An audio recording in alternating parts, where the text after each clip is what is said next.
Hey, everybody. Good morning. Jerome here, and it's Wednesday, and it's our Real Talk on Real Estate. So we're doing this a little bit early today.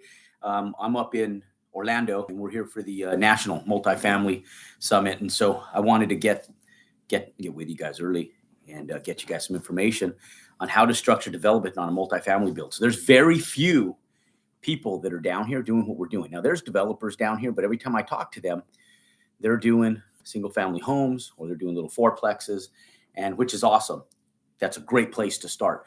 But what I want to talk to you guys today is how to structure development on a multifamily new build, because once you understand that it's the same amount of work to go out and do 9 units as it is to go out and do 100 units. Now, the financing is a little bit different. The money's a little bit different, but the money's there and the financing is there. And the ability to go out and develop a 9 unit versus a 100 unit is so the amount of work, the legwork that's involved in it is the exact same. And so I want today to talk to you guys about going out and developing a new multifamily build, because thus far in the last 48 hours that I've been down here, I've met probably about 10 developers, and out of the 10 developers, it's me and one other guy that I've met. So 2 of us that are doing developments of the size that we're doing. And the other gentleman that's doing it is still doing smaller ones. And now he's realized, he's going, you know what? I just realized this last year after doing this for about the last 7 years of my life, I just realized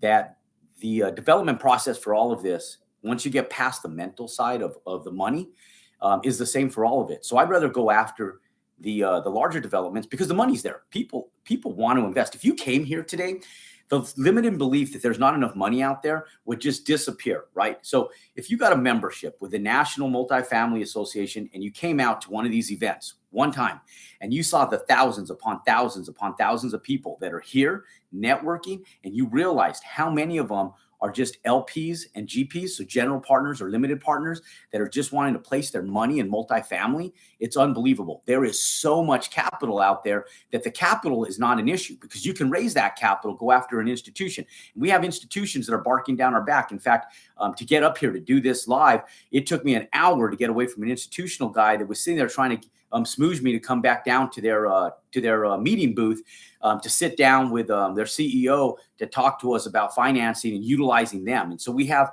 financial institutions chasing us, trying to hunt us down. It's funny, Kyle was sitting back at one point in time, and this guy that's been hitting him up in phone call after phone call after phone call sees his picture, sees him in real life. And he goes, "I recognize you from your photo. I'm whatever his name is." And then he goes, "Oh my word." He goes, "I finally get to meet you in person." And Kyle, in so many words, was like, "Oh my goodness, you've been a pain in the ass. You're the guy." And so nonetheless, the financial side of it is there. The money's there. Hey, Richard, good morning to you. And so here's what I want to talk to you about. So the development end of this, here's how you structure it. Okay.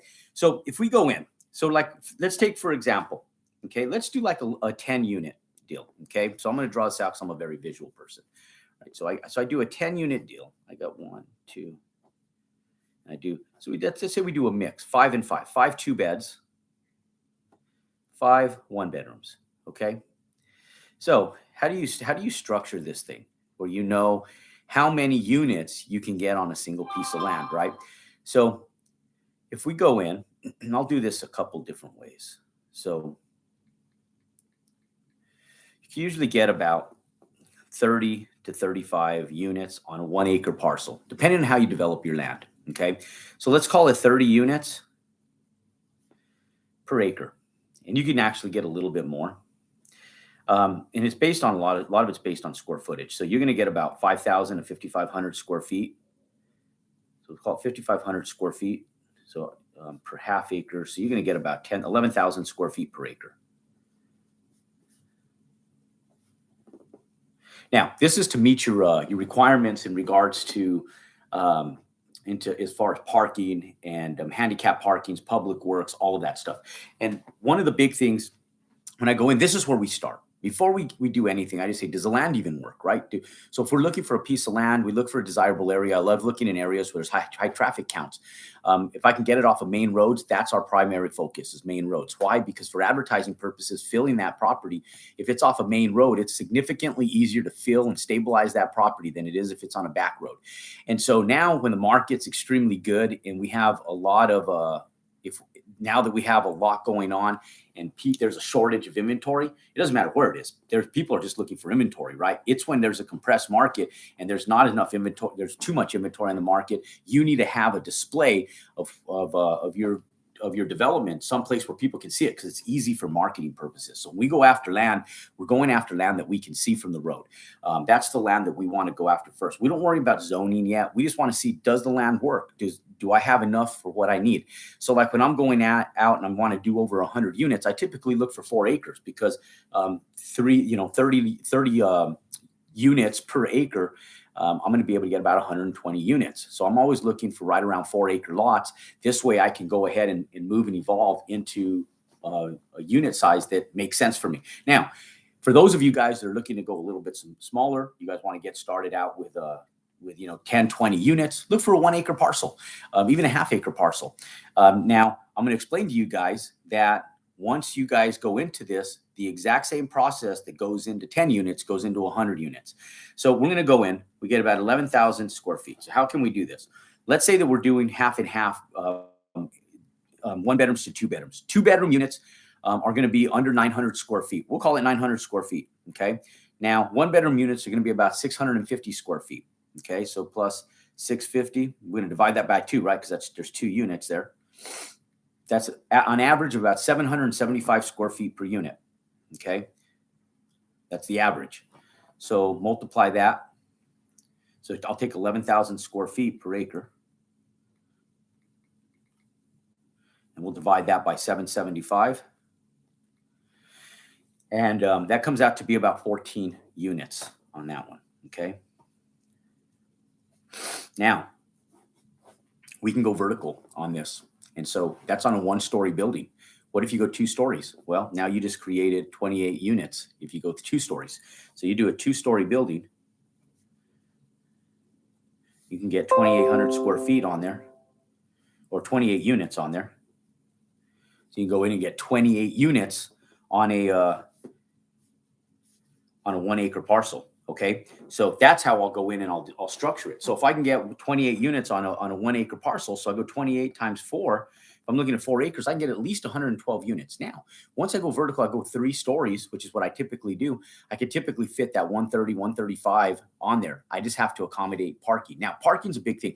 So typically we'll call into the city and we'll ask them, we'll say, hey, this is the address. We want to be able to go in and build about 100 plus units on this one parcel. It's 4 acres big. And we want to see if we can get what the parking requirements are going to be.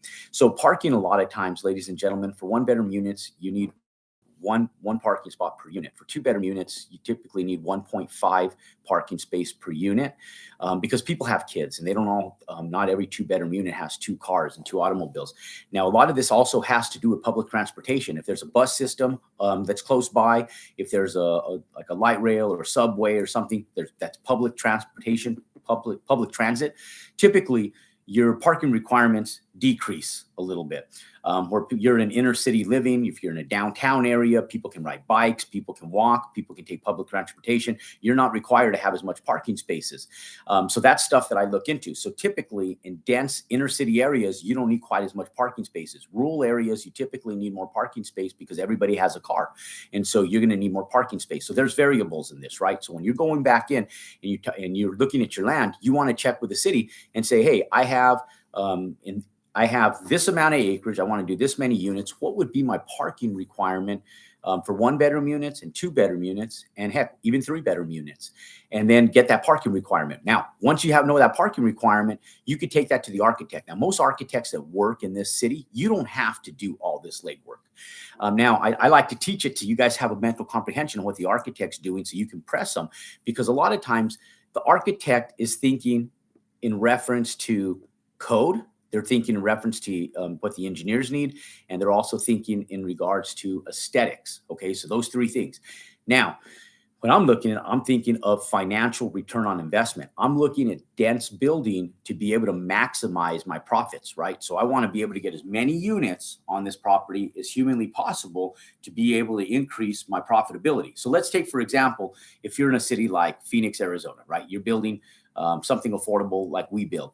You're going to get about $185,000 per unit. So every unit that you build, let's say it costs you $120,000 per unit to build, and you get $185,000 per unit on resale. Well, you're making $65,000 for every single unit that you increase the density on. So every time you increase the density, your return on investment and your equity goes up by $65,000. So if you get 2 more units, you have $130,000 in additional equity on that property, and your ROI is larger if you sell that property. So understand that I try to build as dense as possible because I know that there's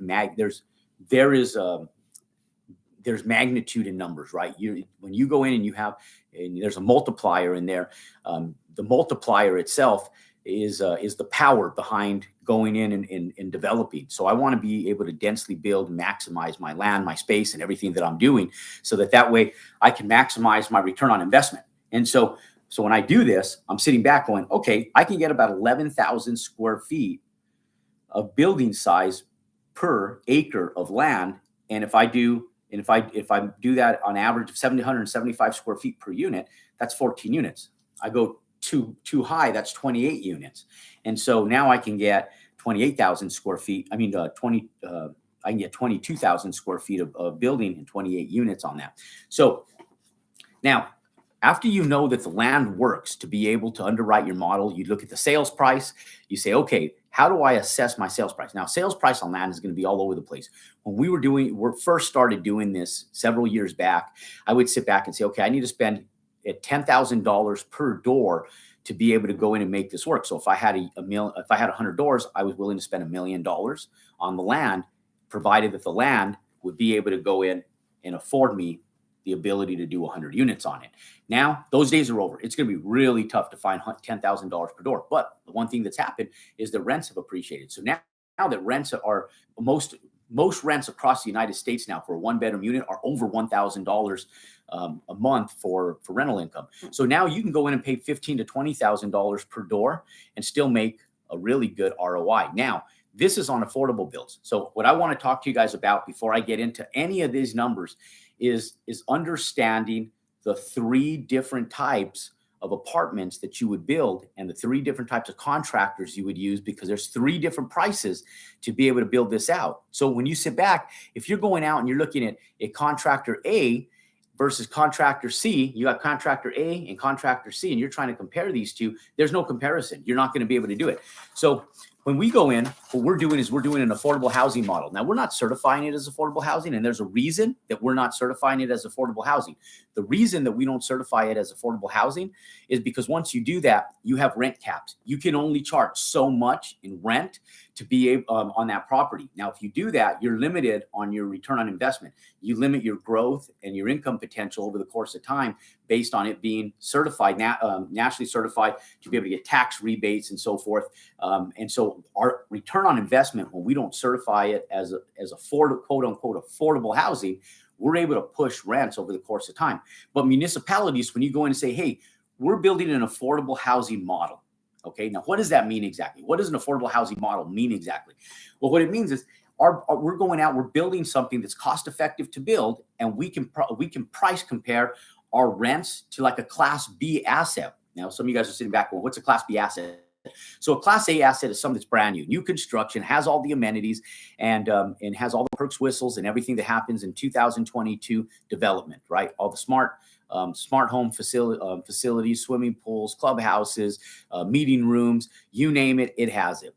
And so that's our Class A 2020, 2021, 2022 builds, right? Class B is stuff that was built like in 2005, 2006, still a really nice asset, something that's a little bit older, still offers the amenities, but the rents are lower because it's older, right? It's starting to become what we call a vintage property. Now, vintage properties are stuff that was built in the 50s, 60s, 70s, 80s, even early 90s now. And even some of that stuff is Class B, but some of the vintage stuff is Class C, stuff that needs value add, stuff that has diminished over the course of time just based on time and use. And it happens, right? Like you go out, you build a new home, 20 years later, it needs maintenance again. It needs new stucco, new roof, new stuff. And that's the same thing with apartments. So the rents start to go down because you're not giving somebody the new perks and whistles. So the price to release those is less. So if I could go out and build a real simple build, and I could cut my cost on the development costs of developing and building that asset, I can price compare my rents to Class B. Now, here's what's cool is that in a compressed market, we price push stuff to Class B assets, and we compare that to Class B assets. We can go out and charge rents to Class B assets. And if the market compresses, we're to get a good place, because guess where the people at a Class A are going to move to when their incomes get cut if the market compresses and we land up in a recession? They're going to land up, they want new still, right? They've been in a new facility. They don't really want to downgrade. They're forced to downgrade because they can't afford $2,000 a month anymore, but they can afford maybe $1,200 or $1,300 a month. And so that's where you come into play. And that's why we exercise this business model. We go back in and we say, okay, we can price these at $1,200, $1,300 a month in rent. We don't offer the amenities. We don't have the swimming pools. We maybe have a small gym in there. We have some outdoor cooking areas, barbecue grills where people can gather. But really, it's just new construction. But in the interiors, we can build them out to match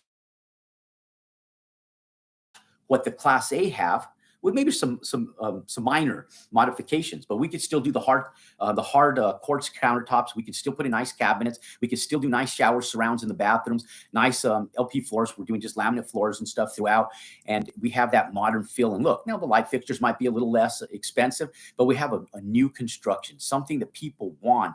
And so when they sit back and they start looking for things, they go, well, I can move out of here and I can still live in a brand new apartment complex right here. I don't have the swimming pool, I don't have the gym, but I can go down to Planet Fitness and go get a $20, $30 a month membership. And I can go to I can utilize the swimming pool at the gym or wherever you're going, which most people don't use the swimming pools anyways. You ever go to a swimming pool at an apartment complex on a Saturday? They're usually empty. And for those of them that are a little bit more hip, you have maybe 250 units. You have a swimming pool there, and maybe there's 5 people out at the swimming pool. And so you don't get a lot of people, a lot of use on the swimming pools anyways. It's more of an amenity that's an awe factor. When they walk in, they go, wow, ooh, ah, and it awes them. And they go, that's beautiful. And put in some umbrellas, some tables, some chairs. People will use it for birthday parties here and there. But you can have little stuff like that, and you can build for less. So when you're comparing Class A, you're going to pay anywhere in excess of $200 a square foot to build it. Okay. So if you guys look at this and you say, okay, Class A, all the amenities, and the reason I say $200 per square foot plus, and you put a little plus sign there, is because it depends on the amenities. You're going to go in, you're going to hire a general contractor to build something like this out for you. He's going to have all the perks and whistles. You're going to pay every bit of $200 a square foot to build this thing out with clubhouses, swimming pools, everything all the way. Okay. Now you can take Model B. So Model A, $200 a square foot and over. Okay, that's Model A. Model B, you're going to be about $165 per square foot to build this. Okay, now here's Model B. Model B is you find a piece of land. You're not a builder. You're not a developer. You don't have the desire to do this, but you want to find a builder that can come out and put this asset together for you. You put something that doesn't exceed all the perks and whistles, but it's a nice facility. It has a swimming pool in it. It doesn't have all the, it's kind of a medium range Class A community, has 3-story build, still simple, but you're hiring a general contractor to build it out for you. And they're going to charge you about $165 a square foot to build this out. That's what current lumber prices. I was going to say 160, but with lumber prices and some of the appreciated values that are happening right now, we'll call it 165 a square foot to build this. And you're still going to do simple. Now, here's what we do. We do a 3-story garden-style apartment complex nationwide. Why 3 stories? Because once we get to a 4th story, it requires an elevator. Once we get into elevators, our expense goes up. Once we get into elevators and we have mechanical stuff and we have public areas, we also have to increase our fire sprinklers. And so our cost to build starts to go up. And so I want to keep my cost to build down. So in a Model B, we're still keeping that low cost of build factor. Like a Class A, you can go 6 stories tall. You can build more dense. You can have, you're going to have amenities. So you're going to have to do, why is it going to cost you $200 a square foot or more to build this out? Because now you're doing a more intense fire sprinkler system that's commercial grade, all rigid pipe, a lot more expensive.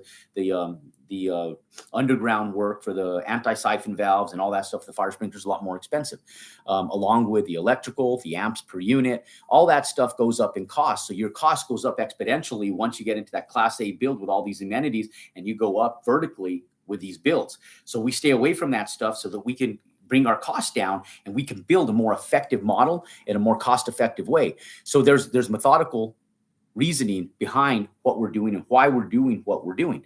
And so $165 a square foot, you're still doing 3-story builds. You're still doing a residential sprinkler system. So it's called an R13, and you're doing flexible pipe, not rigid pipe. You're not doing a ton of amenities, just real simple.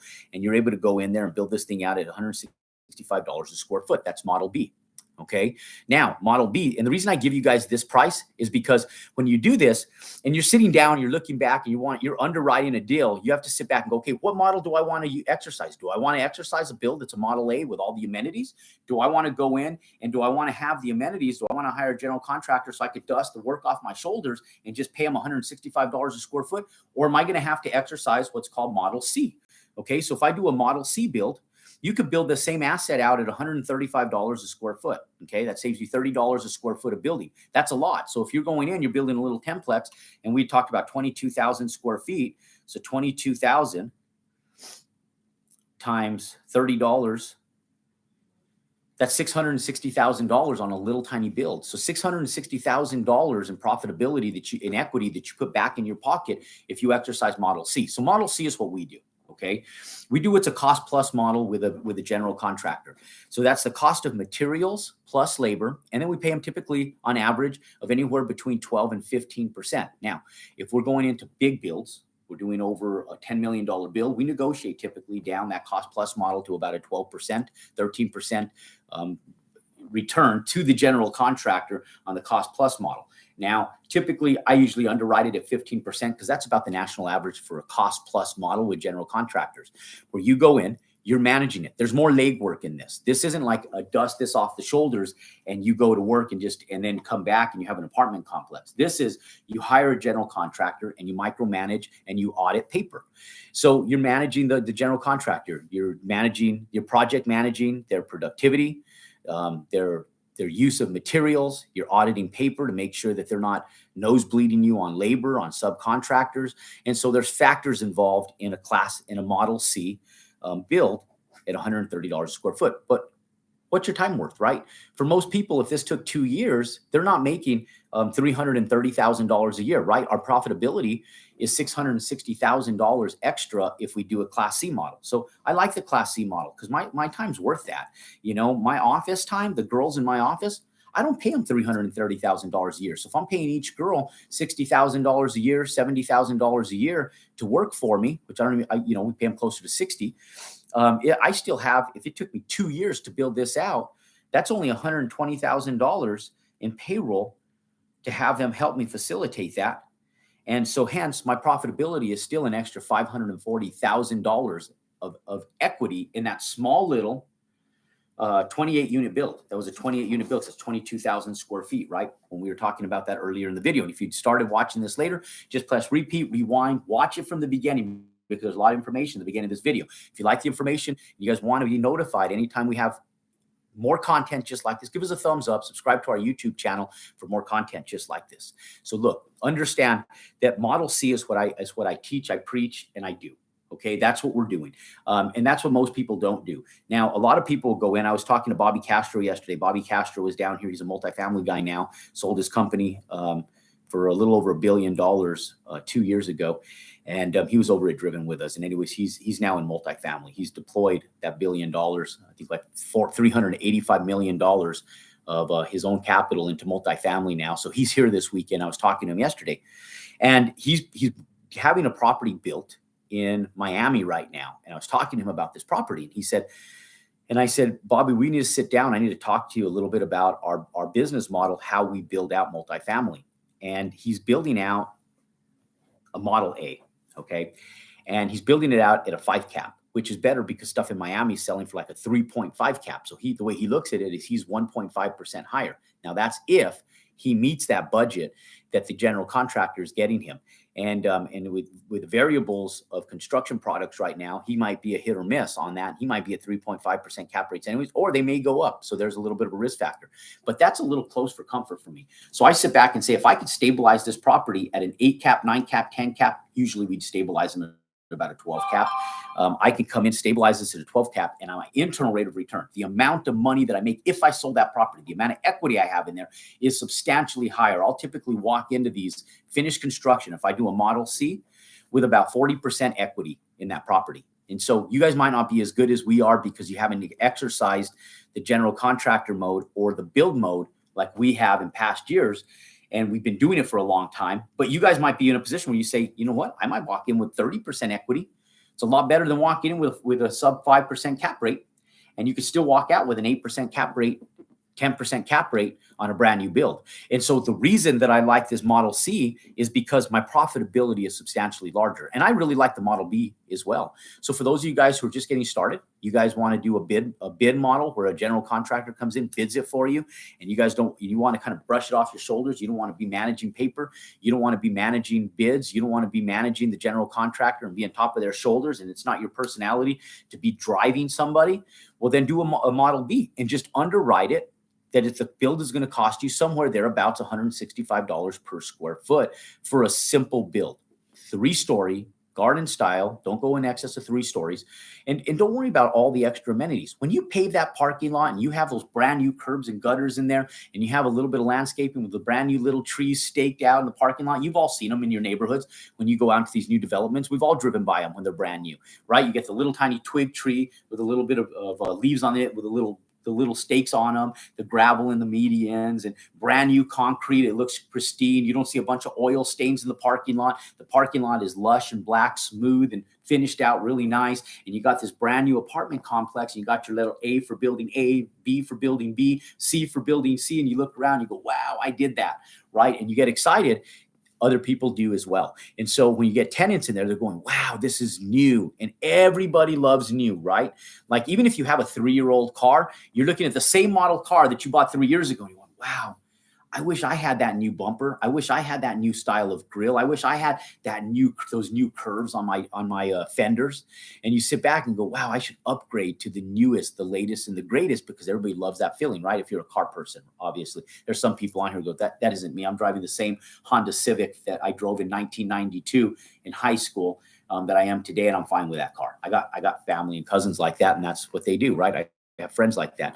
But then there's other people like me. I love having a nice newer car, right? Like I love the amenities. I love cars. I love trucks.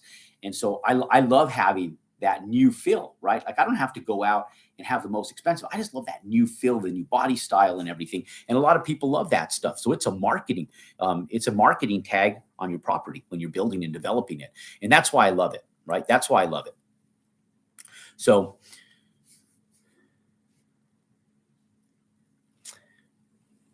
let's see what this guy, let's show. I don't know what this means. Let's hide that. Okay. So anyways, nonetheless, that's how we go out and we structure the builds, right? And so I'm missing some stuff here I want to get to. How do you structure development in multifamily new build? Well, ladies and gentlemen, that's how we structure the builds. Then we go in and we start facilitating all the work as far as infrastructure, right? We sit down, we go to the city, and we ask them, can I get your support on this development? Right? Are they going to work with us on a zone change if needed? If they don't need a zone change and you can find zoning that complies with multifamily, even better. Going to save you probably 4 months of time, and it's going to save you a little bit of headache, which is great. But now you can go out, you can hire an architect, you can have them start platting this 3-story garden style apartment complex with the units on there, following code for parking and everything else. And then you can, once that's ready, you can start distributing that out to your engineers. And you can start talking to your utility companies, the electric company, the water company, the gas company, and see what utilities are available to start developing that project out. So ladies and gentlemen, it's all about the numbers, especially when you first get going. You just have to understand what business model you're going to utilize to underwrite this project.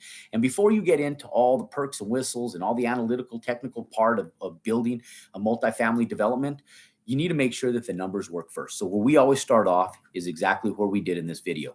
I go through all the nuts and whistles. I want to see how I can maximize and make this as dense as possible.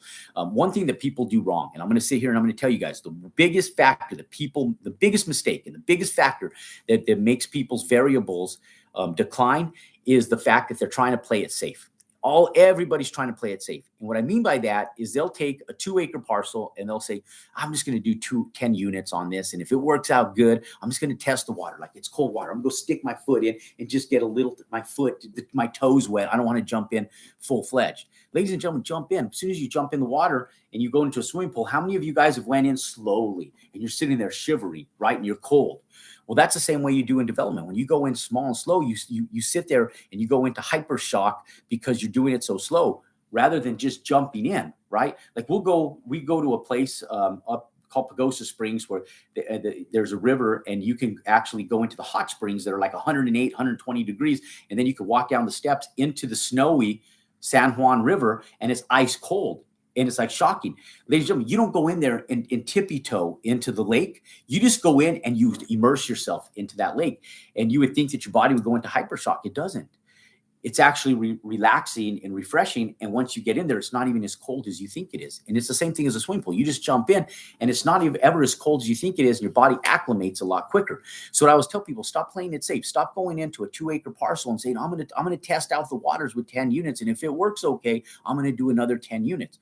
No, maximize your density. Your risk goes down.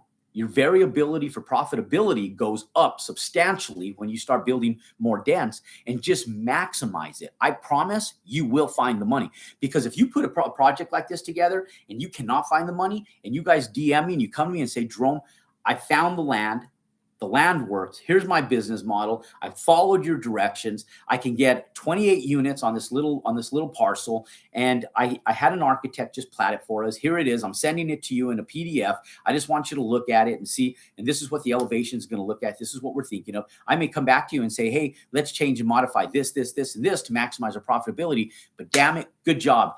And say, what are you doing with it? And they're going to say, well, I don't know how to get financing. I'm going to say, good, come work with us in our inner circle. I'm going to find you financing, or shit, I might go in with you on it, right? You did some of the legwork. I might want to go in with you on it.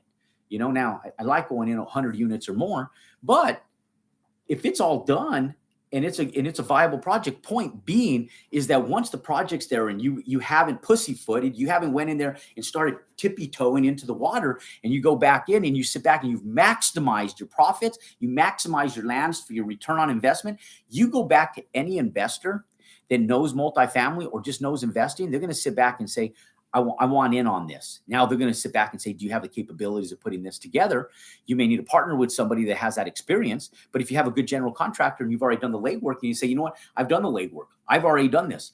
I haven't built one before, but this general contractor has. I vetted out his resume. He's been doing it, this type of stuff for years. Where do you find him? You call your multifamily brokers in your neighborhood. So if you're in Kansas City, you call up the CBRE guys, you call your Marcus and Millchap guys, you call your big brokers, your Colis brokers, and you say, hey, can you give me a referral on who you guys utilize for your value add projects, your contractors that you use for your new builds? Do you guys have any referrals for me of good contractors that know and specialize in multifamily?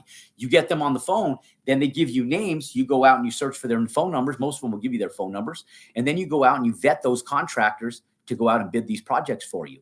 And then once you got the bids, and you've sat down, you've had meetings, you've had some coffee over at Starbucks, being able to go out and vet out these contractors, you know who you're going to use. You say, I have a willing, able, and capable general contractor that can do this at the $165 a square foot business model. I don't even have to think about it. I'm going to go work at Intel, or I'm going to go work at Microsoft, and I'm not even going to think about this. I'm going to take my money and deploy it into this little multifamily build of 28 units. And I'm going to let them go to work and do their stuff. And I'm just going to micromanage the quality of construction and the time of how the construction is taking place. And I'm going to do the model B that I talked about earlier. And I'm just going to go to work. And at the end of this is going to be my return on investment. This is what the property is anticipated to be worth. Why and how do I know that? Because I talked to the multifamily brokers. I talked to them about what these things are trading for per door. And I know what the price per door is currently right now. And I know what the current rent rates are right now. And if you put that stuff together, ladies and gentlemen, you go to any investor and you have that stuff all packaged together, I promise Financing and money is not an issue. There's people banging down my door. My phone has rang 2 times for me to go back downstairs here at the multifamily conference to go meet with bankers. They're bankers. They're calling me. They're sitting back trying to beg for our business. They're begging us. You know, Meridian, his group is begging me. I mean, they're just pounding me. Meridian Group is just pounding us yesterday, today, since this morning, 8 a.m. My phone's been blowing up, and these guys have been chasing me around the hotel here at the Hilton and the Waldorf Astoria in Orlando, trying to get our business. Ladies and gentlemen, it's just a matter of them knowing that you have your shit together. The more you watch, the more you click, the more you subscribe, the more information that goes in here, the more information is going to come out of here, and the more money is going to go in your pockets. Ladies and gentlemen, thanks for joining us on Wednesday's Real Talk on Real Estate. Go out there and compound your success. God bless you, and go make it a great day.